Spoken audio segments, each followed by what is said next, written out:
muito prazer. Acho que é a primeira vez que eu estou aqui conversando, né? Já vim várias vezes para ouvir, receber passe, sempre com o carinho do Orson, da Neuza, de todo mundo aqui da Casa Espírita, nesse período que eu passei aqui em Matão, de dezembro até mais ou menos março, né? Quando eu voltei para São Carlos.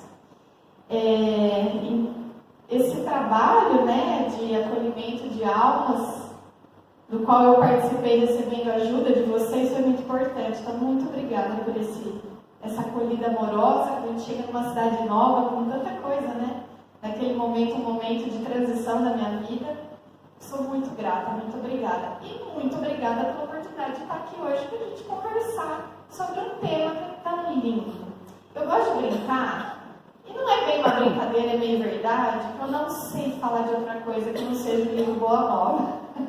Eu não sei se vocês conhecem o livro Boa Nova. Foi um livro psicografado pelo Chico Xavier, editado pelo espírito Humberto de Campos, também conhecido como Irmão X. Qual é a lindeza, né, assim, o que mais me encanta no livro Boa Nova? Gosto de contar como eu cheguei a esse livro, porque também é uma forma de divulgar esse livro, que eu acho que é uma coisa que todo aquele que está estudando, né, dentro da doutrina precisa ter a chance de entrar em contato com essa obra. Por quê? Eu, jovenzinha, lá nos idos de 2008, eu tinha por volta de uns 18, 19 anos, comecei a integrar um grupo lá no Obreiros do Bem, do qual fazia parte, um grupo mediúnico. Tinha acabado de sair do COEM, da educação mediúnica, e começar os trabalhos lá na reunião mediúnica. E o Movimento Espírita de São Carlos, eu não sei se vocês já tiveram a oportunidade de estar lá, mas é um movimento espírita bastante intelectual, né? Então, quando a gente está na casa espírita, nos estudos, a gente vê muitos professores das universidades, aquela coisa toda de ter uma abordagem do espiritismo de um viés muito científico, fenomenológico, sobre como é que funciona a mediunidade, tal. E a formação da gente nas casas espíritas, ela era bem focada nessa parte da doutrina espírita. E aí, eu, né, assim, jovenzinha, quando a gente é jovenzinha, a gente tem muito crivo de tantas coisas que só a maturidade vai trazendo, né? Eu, assim, meio revoltada, meio sem pensar, falei uma vez no grupo mediúnico, eu falei assim, a gente está estudando Evangelho segundo o Espiritismo, eu tenho uma dificuldade imensa de entender quem que é Jesus, quem que é esse Espírito. Eu não consigo me sentir conectada a esse Espírito, eu não sei nem quem ele é direito. Por que ele é tão importante? E era uma dúvida assim, legítima, genuína no meu coração, né? As pessoas olhando assim, pessoas mais velhas, mais experientes, né? Mais amorosamente com o olhar treinado, olharam e falaram, coitadinha, tá falando que nem sabe quem é Jesus, que conexão que tem com ele, né? E uma grande amiga lá do grupo mediúnico, que era a Adelina, amiga até hoje, né? Uma senhora, olhou para mim e falou assim, Amandinha, eu sei como você vai entender quem é Jesus, porque eu também tinha essa dúvida. É bonita essa amizade que se coloca no lugar do outro, né? Desce do patamar da sabedoria e vai até a ignorância para colher. Eu me senti muito assim. E ela falou, Amandinha, eu também tinha essa dúvida. Afinal, quem que era Jesus? Porque a gente tem uma imagem de Jesus aí no decorrer da história, muito sobre um viés daquela liderança religiosa, né? Que dividiu a história antes e depois dele, tudo bem, ok, mas quem de fato era Jesus? Por que as palavras dele eram tão importantes? O que de fato ele fez para ter toda essa relevância? E era a dúvida que eu tinha, eu não conseguia ter uma dimensão de quem era esse Espírito. Ela falou assim, eu vou te trazer um livro que vai te ajudar a entender quem é Jesus. Esse livro é Boa Nova. Semana que vem eu te trago. Ela cumpriu a promessa. Tem até hoje esse livro. Ele está lá em São Carlos, eu não trouxe porque eu já selecionei o trechinho aqui. Mas se vocês virem eu com o livro uma hora, em algum momento, vocês vão ver que ele está todo tortinho, chorado por cima, riscado, anotado. Porque é um livro que me acompanha por todos os lugares e foi, assim, marcante em todos os momentos da minha vida. Por que é tão importante o livro Boa Nova? Quando eu comecei a ler aquele livro, o que você encontra no livro Boa Nova? Você encontra 30 passagens que estão no Evangelho, que é aquele livro da Bíblia, né? Os Evangelhos. Só que de uma maneira muito mais romanceada, detalhada. Humberto de Campos, que é o espírito que ditou para Chico Xavier o Evangelho Boa Nova, ele faz essa composição da obra Boa Nova a partir de conhecimentos que ele obteve no mundo espiritual das escolas do Evangelho, onde ele tem acesso aos arquivos espirituais das passagens de Jesus pela Terra. Não façam ideia do que isso significa. É como se a gente tivesse um testemunho de alguém que estivesse assistindo o filme, né, dessas tradições do mundo espiritual, vendo de fato como é que aquela história que ficou lavrada lá no Novo Testamento, com aquela linguagem que está ali engessada, né, pelo seu contexto, pela sua cultura, muitas vezes se distancia tanto do nosso entendimento. Humberto de Campos tem um espírito de uma capacidade incrível de escrever, um grande literato brasileiro, encarnado e desencarnado também, é escolhido por Emmanuel, por esse talento ser tão fundamental para conseguir trazer essas mensagens do Evangelho, do entendimento da missão de Jesus, à luz da doutrina espírita, né, com a comunicação dos espíritos, que é esse grande recurso que o Chico nos deu para entender a vida no mundo espiritual e compreender as palavras de Jesus. Então, quando você pega o livro Boa Nova na sua mão, você está ali diante dos ensinamentos do Evangelho, entendendo de onde que surgiu a necessidade de Jesus falar sobre determinadas coisas, quem eram os personagens que estavam ao redor, qual era a atmosfera psicológica desses personagens, o que é que eles estavam vivendo de conflitos, qual era o contexto em que surgiu aquele ensinamento. E a sensação é uma coisa tão linda, porque parece que você está à beira do lago de Genezaré, à beira do mar da Galileia, junto com os discípulos, olhando para Jesus, ouvindo o que ele está dizendo. Tamanha capacidade que Humberto de Campos tem de descrever e narrar aqueles ensinamentos. Então, assim, é uma obra-prima da literatura, e mais do que isso, é um instrumento de aprendizagem espiritual imprescindível para que a gente compreenda e entenda, afinal, quem foi Jesus. Quais são esses ensinamentos que ficaram eternizados aí no decorrer de séculos e milênios e que mudaram, de fato, o destino espiritual da Terra. Então, feita a propaganda do livro Boa Nova, temos aí na biblioteca, temos a venda, é fácil de achar também na internet para poder ler, quem gosta de ler no Kindle, no celular, no tablet, no computador. Façam essa experiência, porque é uma coisa que realmente transforma a vida da gente antes e depois do Boa Nova. Uma coisa que me chama muita atenção, antes da gente entrar no tema propriamente dito, que é Maria de Magdala, e que o livro Boa Nova faz magistralmente, é trazer para nós quem eram os apóstolos. Quem eram os seguidores de Jesus? Quem eram aquelas pessoas que estavam lado a lado com Jesus todos os dias? E no decorrer da história, das nossas vivências religiosas e espirituais, nós tivemos ali calcificado no nosso pensamento, nas nossas memórias espirituais, que os apóstolos, os discípulos, eram pessoas perfeitas, eram ícones, eram pessoas, assim, exemplos a serem seguidos que foram consagrados, né, como santos. E a gente perde, quando a gente fixa nessa imagem dessas pessoas, a oportunidade de olhar o quanto cada um deles foi escolhido pedagogicamente, estrategicamente pelo Mestre Jesus, para que a sua lição, para que os seus ensinamentos de amor pudessem fazer sentido para mim, para cada um de vocês, para todos nós que estamos vivendo agora, na condição evolutiva que a gente está agora, encarnados na Terra, no planeta ainda de provas e expiações, com todas as necessidades e as dificuldades que são inerentes à nossa condição.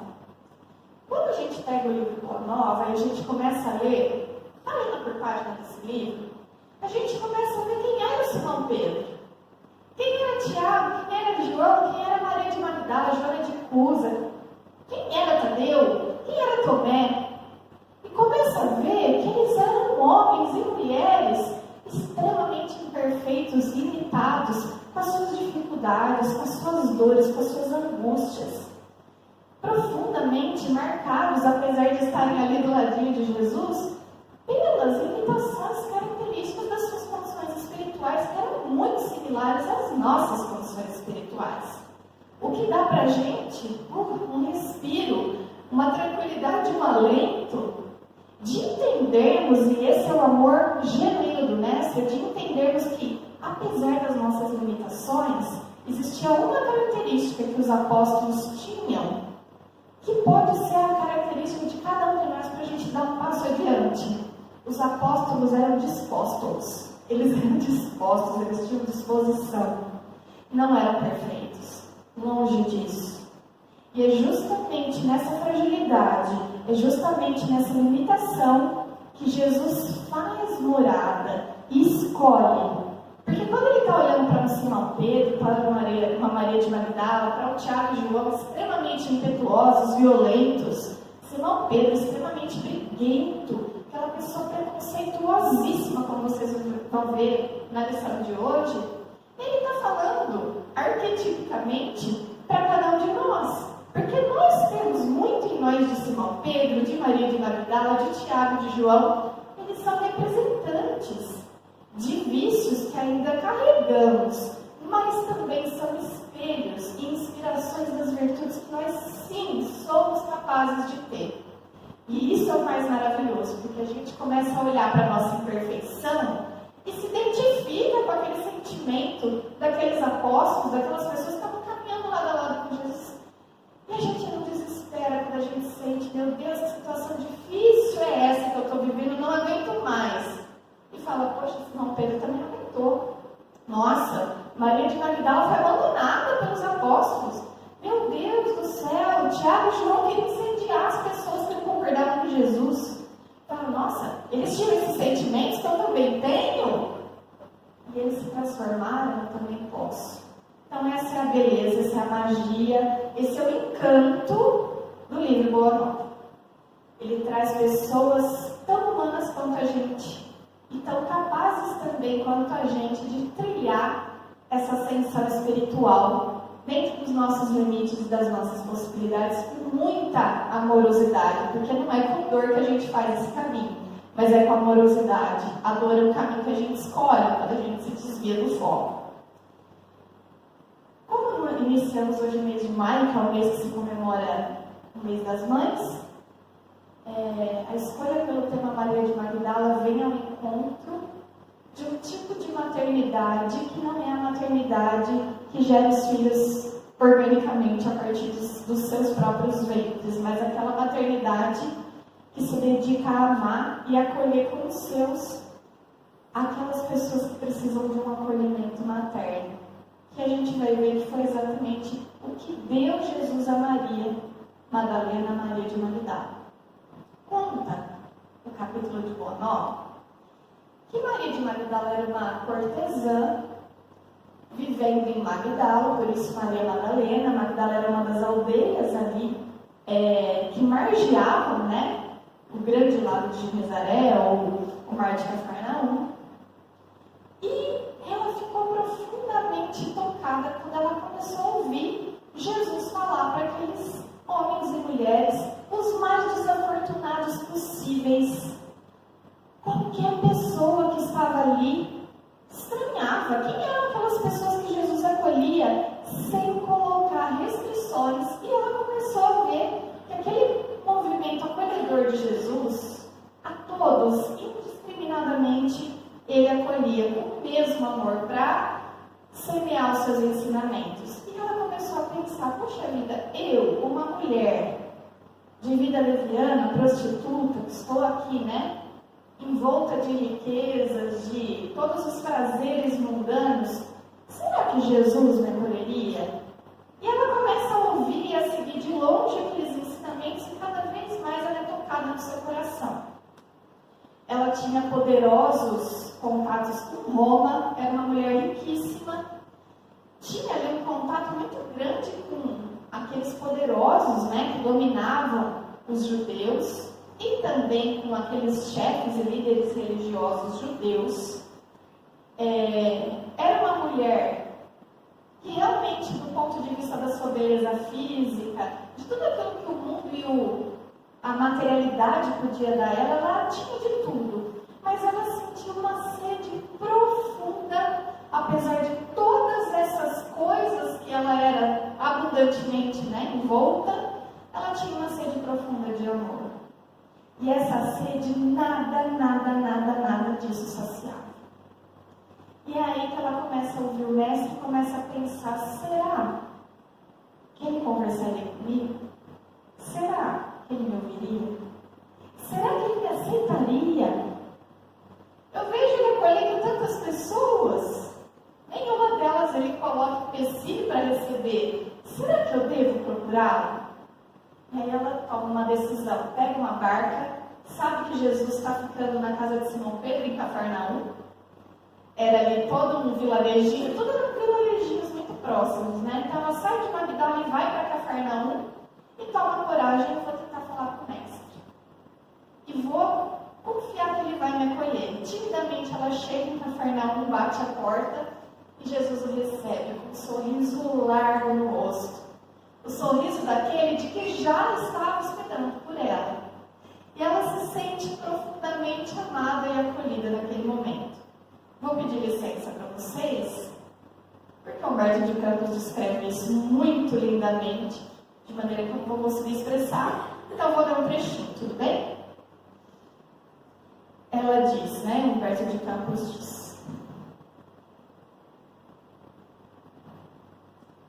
vencendo contudo as suas mais fortes impressões, assim falou em voz súplice, feitas as primeiras saudações: Senhor, ouvi a vossa palavra consoladora, e venho ao vosso encontro. Tendes a clarividência do céu, e podeis adivinhar como tenho vivido. Sou uma filha do pecado. Todos me condenam. Entretanto, mestre, observai como tenho sede do verdadeiro amor. Minha existência com todos os prazeres tem sido estéril e amargurada. E as primeiras lágrimas começam a banhar o rosto de Maria Madalena. E Jesus contemplava ela com uma bondade infinita, como diz Humberto de Campos, e encoraja ela a continuar a se abrir, naquele movimento em que ela se despiu de todo tipo de máscara, de todo tipo de ilusão, de todo tipo de necessidade de aparentar ser uma coisa que ela sabia que o mestre conhecia profundamente seu coração.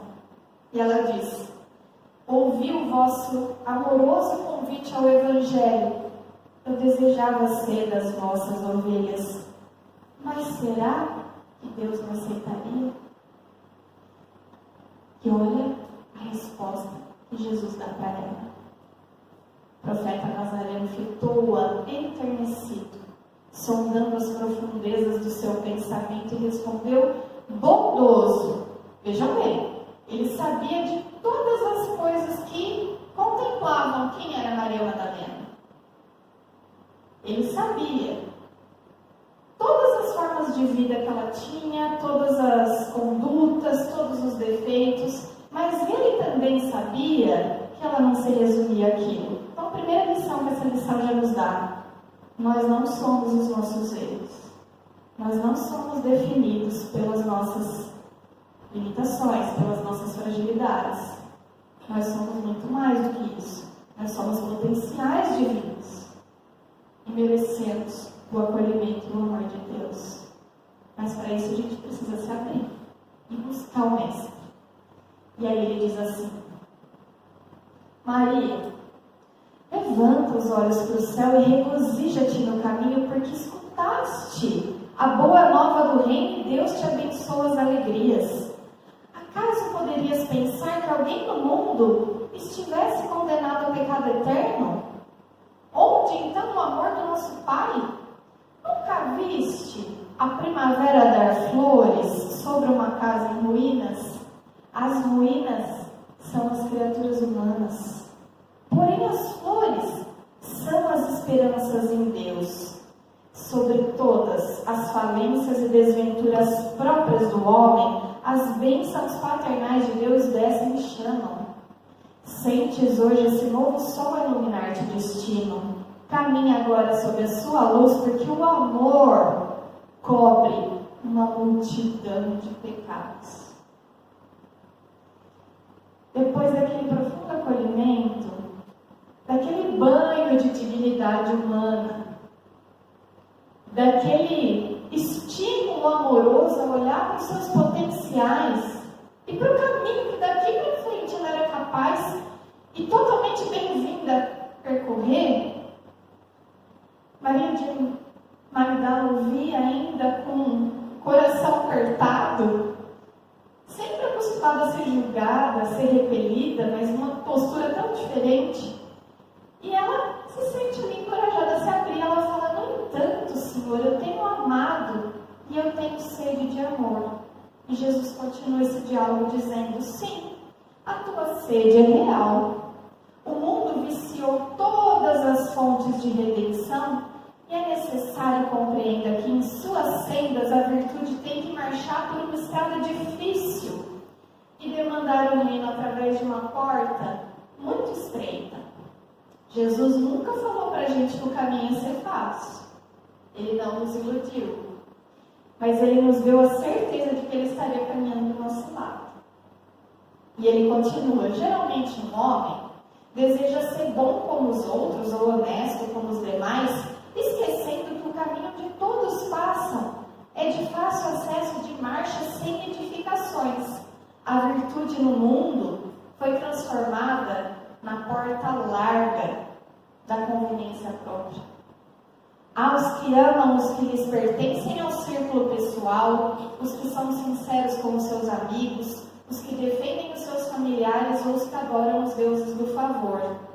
O que verdadeiramente ama, porém, conhece a renúncia suprema a todos os bens do mundo e vive feliz.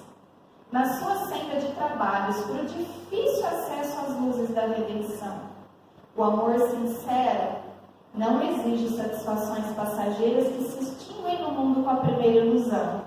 Ele trabalha sempre, sem amargura e sem ambições, com os júbilos do sacrifício. É só o amor que renuncia e sabe caminhar para a vida suprema. Naquele momento, ele estava dizendo para Maria que era necessário abrir mão de todas as hipocrisias que as coisas do mundo nos traziam a ela e trazem a todos nós. Que para fazer a edificação desse caminho de ascensão, era necessário que a gente deixasse uma bagagem que não ia mais fazer sentido levar a partir do momento que a gente escolhe trilhar um novo caminho. E essa era a bagagem das convenções sociais, das conveniências, desses interesses mesquinhos que muitas vezes fazem a gente se iludir com coisas que são tão passageiras e efêmeras. E ele pede que ela renuncie, pede que ela exercite a renúncia nesse caminho, e que é só o amor pela renúncia, pelo sacrifício pessoal, que vai fazer com que ela aplaque essa sede de amor tão grande que ela tinha. Depois disso, ela fala: mas é somente o sacrifício que vai poder fazer com que eu realmente alcance, tudo isso que eu desejo, que eu ambiciono, para matar a minha sede? E aí Jesus fala assim: somente o sacrifício contém o divino mistério da vida. Viver bem